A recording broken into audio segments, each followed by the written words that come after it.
Hello, नमस्कार दोस्तों। आज हम बात करेंगे टाटा स्टील कंपनी के स्टॉक्स के बारे में। और कल भी हमने इस स्टॉक के ऊपर वीडियो बनाया था। लास्ट ट्रेडिंग सेशन में भी हमने इस स्टॉक्स के ऊपर बात की थी और हमने आपसे कहा था कि स्टॉक्स हमारा 200 दिनों के मूविंग एवरेज के सपोर्ट के पास में चल रहा है। और जब तक स्टॉक को इसका मूविंग एवरेज का सपोर्ट मिलेगा, स्टॉक्स में आप बने रह सकते हैं। साथ ही हमने इस स्टॉक्स में आपको ये भी कहा था कि स्टॉक ने जो लास्ट का लो बनाया है, अगर स्टॉक्स हमारा उस लेवल को तोड़ेगा तो स्टॉक्स में गिरावट आ सकती है। और स्टॉक्स ने लास्ट का जो लो बनाया था वो 142 रुपए का बनाया था। और हमने आपको स्टॉक का छोटा सा सपोर्ट लेवल इस कैंडल के लो का बताया था, जो लगभग हमारा 149 रुपए के आसपास का था। पर अगर आप यहाँ पर देखेंगे तो अब स्टॉक्स में धीरे धीरे एक अप ट्रेंड दिखाई देता हुआ नजर आ रहा है, क्योंकि स्टॉक्स ने 2 से 3 कैंडल ग्रीन बनाई है। और दोनों तीनों कैंडल को अगर आप देखेंगे तो जो लो बन रहा है वो ऊपर की तरफ बनते हुए दिखाई दे रहा है। अब स्टॉक्स में ये एक इम्पोर्टेंट लेवल था जो लगभग हमारा 154 155 रुपए के आसपास का था।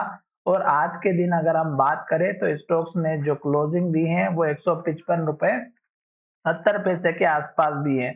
अब स्टॉक्स यहाँ से अगर इसी तरह से एक के बाद एक हाई और ग्रीन कैंडल बनाएगा तो हमें स्टॉक्स में केवल वेट एंड वॉच का काम करना है। यहाँ पर 50 डेज का मूविंग एवरेज का आपका एक रेजिस्टेंस बनता हुआ दिखाई दे सकता है। तो उससे पहले आप यहाँ पर देखिएगा, इस कैंडल का हाई 159 का आपका शायद कल के दिन का टारगेट बन सकता है पहला।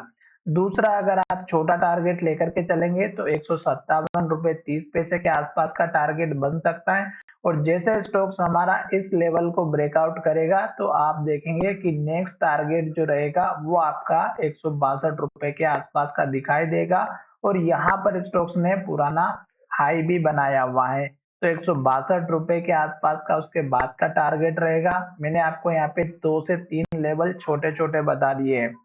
अब जैसे-जैसे स्टॉक्स ऊपर जाएगा, आपको खुद अपने टारगेट डिसाइड करना है। वैसे तो मैंने आपको पिछले वीडियो में इस कैंडल के हाई का टारगेट जो पहले यहाँ पर बना हुआ था 170 के आसपास का, ये टारगेट हमने आपको बताया था। और ये इम्पोर्टेंट टारगेट बताया था क्योंकि स्टॉक ने यहाँ से रिवर्सल दिखाया था और स्टॉक यहीं से गिरते हुए आया था।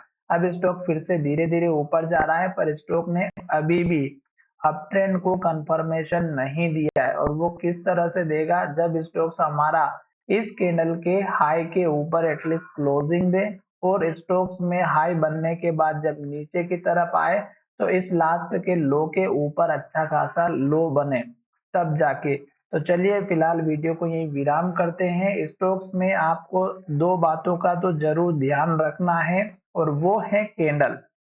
अगर स्टॉक हाई जा रहा है बनाते हुए तो ग्रीन कैंडल जब तक बनेगी स्टॉक्स में आपको बने रहना है। और जब स्टॉक्स हमारा एक के बाद एक रेड कैंडल और लो बनाएगा, आपको एंट्री नहीं लेना है।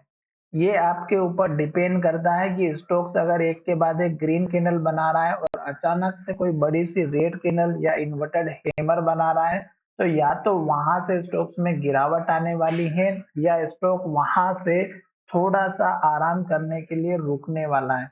ये दो बात ध्यान में रखिएगा। अब यहाँ पर देखिएगा, स्टॉक्स ने यहाँ पे हाई बनाया, इन्वर्टेड हैमर बनाए, और यही हाई स्टॉक्स ने हमारा पुराना भी हाई बनाया था, जिसकी वजह से स्टॉक्स में गिरावट आई। अब अगर आप देखेंगे तो ग्रीन कैंडल बनते हुए स्टॉक्स ऊपर की तरफ जा रहा है, तो हमें केवल यहाँ पे इंतजार करना है। तो चलिए वीडियो को यही विराम करते हैं। धन्यवाद, मिलेंगे नए वीडियो में। साथ ही अगर आप इस स्टॉक्स में नए हैं और आपने अभी तक कोई पोजीशन नहीं बनाई है तो प्लीज आप, मैंने जो ये आपको शेयर्स के लेवल्स ड्रॉ करके बताए हैं, इस पे आप पहले अमल कीजिएगा और उसके बाद आप अपने एडवाइजर से बात कीजिएगा।